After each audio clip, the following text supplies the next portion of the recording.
Bonsoir à tous. Titre de ce selfie ce soir. Jusqu'à quand resteras-tu disputé? Vous savez, très chers amis, combien de fois on s'est retrouvé mal à l'aise? Combien de fois on s'est vu passer devant nous des jours, des semaines, des mois, des années, sans que la situation s'améliore? Cette dispute qui nous a déchirés avec nos amis, ces disputes qui nous ont déchirés avec la famille, eh bien très souvent prennent une tournure qu'on n'aurait pas voulu qu'elles prennent.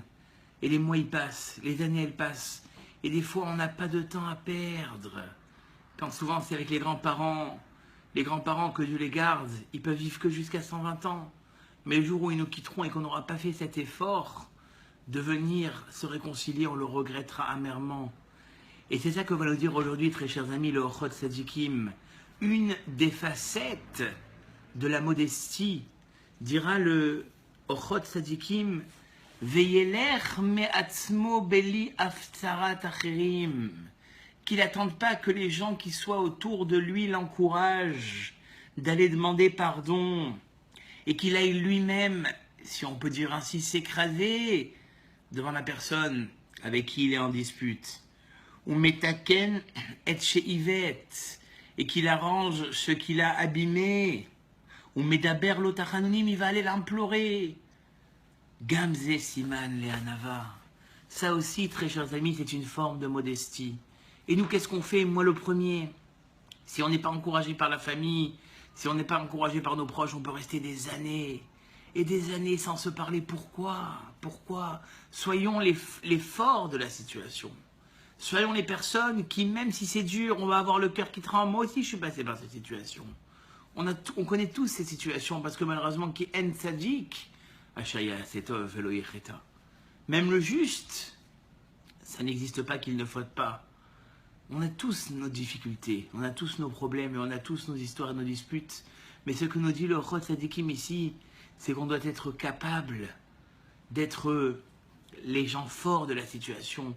Ne pas attendre que ce soit lui qui revienne. Voilà peut-être, très chers amis, le message court de ce soir, mais avec tellement de signification et tellement d'importance. Je vous laisse y réfléchir et faites cet effort. Comme j'ai dit une fois à une dame, elle m'a dit, mais qu'est-ce que vous voulez que je fasse, monsieur le rabbin? Qu'est-ce que vous voulez que je fasse? Ça fait des années que c'est comme ça. C'est ce que je lui ai dit.